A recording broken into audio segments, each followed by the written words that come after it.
को गुलामी का एहसास कराकर उनकी जकड़ी हुई बीड़ी को तोड़ना। आज़ादी के 75 साल बीत गए, 76वां चालू है। अभी तक एक भी एमएलए किसी पार्टी ने राजभर जाति को, रजवार जाति को, पाल को, प्रजापति को, नाई को, गोंड को, कुमार को इनको टिकट नहीं देती, राजनीतिक भागीदारी नहीं देते, नौकरियों में हिस्सेदारी नहीं देते।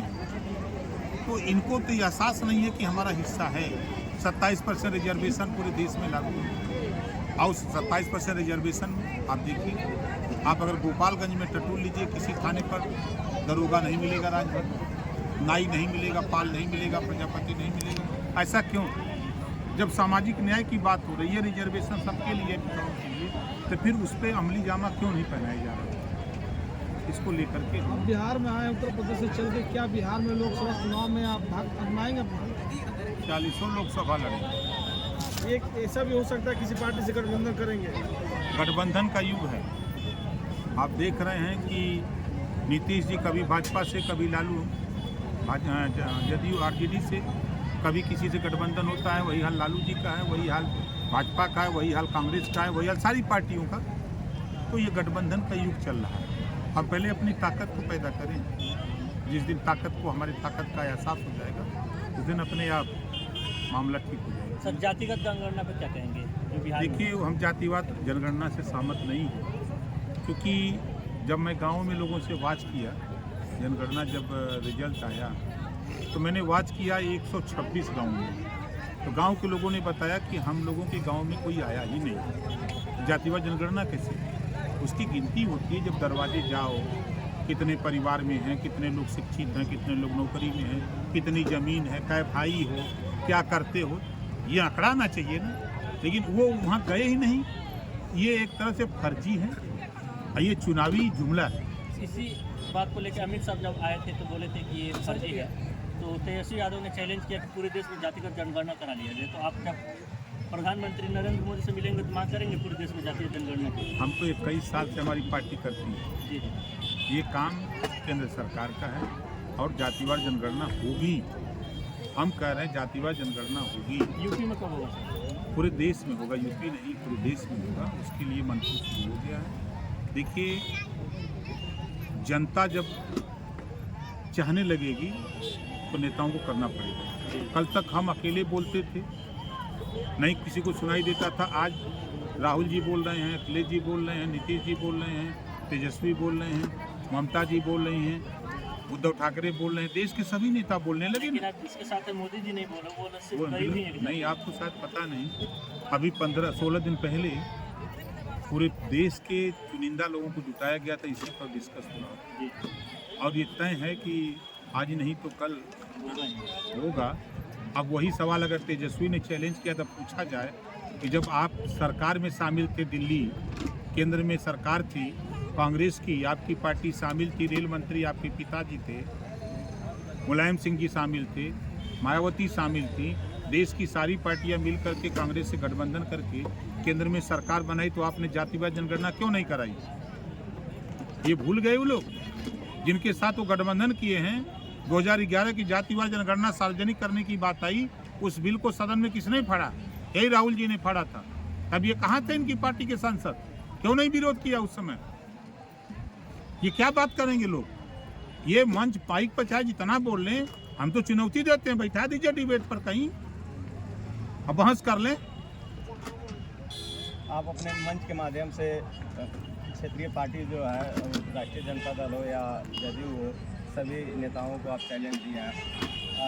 ओम प्रकाश राजभर बिहार में अपने आप को कहाँ देख रहे हैं? हम जीरो से शुरू किए, हीरो बनाएंगे।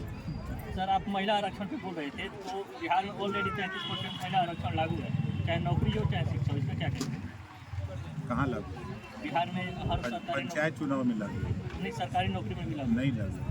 अब जहाँ पता कर लीजिए। नहीं सर, हम पता कि आप एक बार पता कर नहीं, लीजिए। फिर से पता कर लीजिए जो उन्होंने अभी आरक्षण की घोषणा की है। बिहार पुलिस हर वैकेंसी में सर नहीं, आप जानकारी देखो, स्पेशल महिलाओं की भर्ती के लिए जो बाबा साहब डॉक्टर अम्बेडकर ने संविधान में बराबरी का अधिकार दिया, तो उनको लाने के लिए अलग से स्पेशल भर्ती करके महिलाओं की अलग से स्पेशल भर्ती हुई है। लेकिन बिहार की जो वर्तमान गवर्नमेंट है सर, वो 33% ऑलरेडी आरक्षण है बिहार में। महिलाओं को भर्ती करने का प्राविधान सभी संविधान में दिया है, वो तैयारी सब जगह हो रही है। क्योंकि अब जैसे गांव में झगड़े जो हो रहे हैं, तो उस झगड़े में अगर महिला झगड़ा करे तो महिला को पकड़ने का अधिकार अगर है तो महिला पुलिस को है, महिला पुलिस को है, वो पुरुष को नहीं है। इस नाते सबको मजबूर कर दिया है संविधान कि वो व्यवस्था लागू हो। 30 सालों से लालू और नीतीश बिहार में राज करते हैं, यही कह के कि हम दलितों को मसीहा हैं, लेकिन अभी तक दलितों को उद्धार नहीं हुआ। क्या आप जिस तरह से आगे बढ़ रहे हैं, आपकी सरकार बनती है किसी भी गठबंधन से, क्या इन दलितों को आप आगे लाएंगे?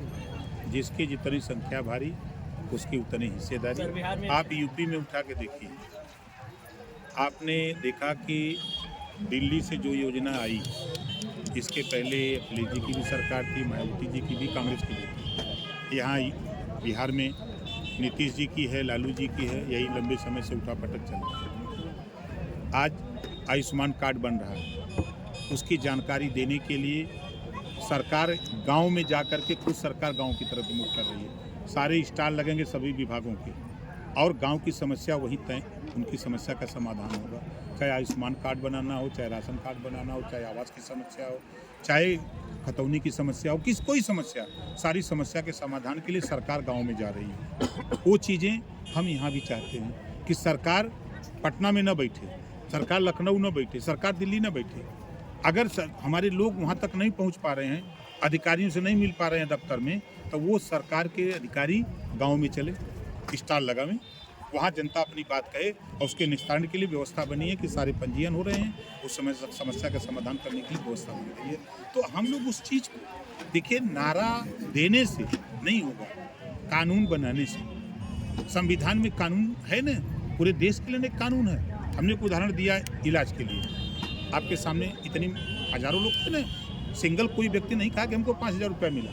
लेकिन आप, हो सकता है मैं यहाँ आपके दिमाग में झूठ बोलता हूँ, गूगल पे जाइए और विधानसभा की कार्रवाई लखनऊ की खोलिए और मुख्यमंत्री का बयान पढ़िए।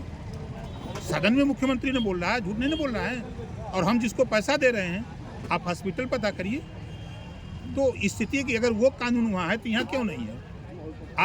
आज यूपी में स्थिति आप देखेंगे तो एक जो दंगे होते थे बड़े पैमाने पर, कर्फ्यू लगते थे, बंद हो गए।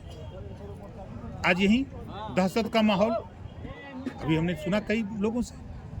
ऐसा क्यों?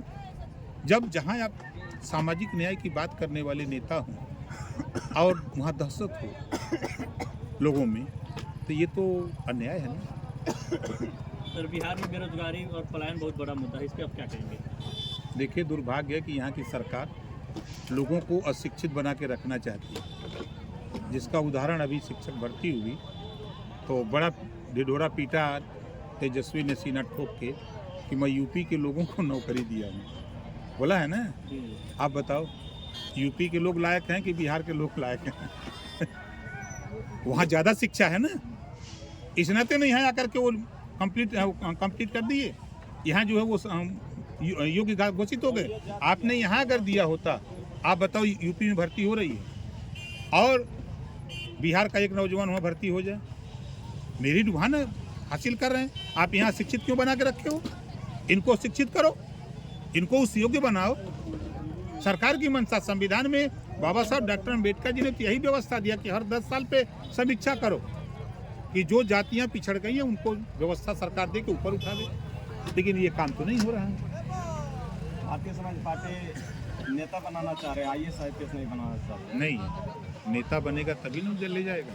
जिसको खुद नहीं पता है कि आज भी आप सर्वे करा लीजिए, 95% गरीब कमज़ोर के माँ बाप को ये नहीं जानकारी है कि हम बच्चे को इंजीनियर बनाना चाहते तो कौन सा विषय पढ़ाएंगे। पता लग रहा है कि उसका बच्चा इतिहास पढ़ रहा है, वो अपने बच्चे को डॉक्टर बनाने का सपना पिरोया है और जाकर के उसका बेटा पढ़ रहा है। कैसे बनेगा? उसको जानकारी नहीं है। उसको जानकारी कौन देगा? तो हम उसी के माध्यम से, नेता के माध्यम से उनको जानकारी दे के उस दिशा की तरफ मूव करना चाहते हैं।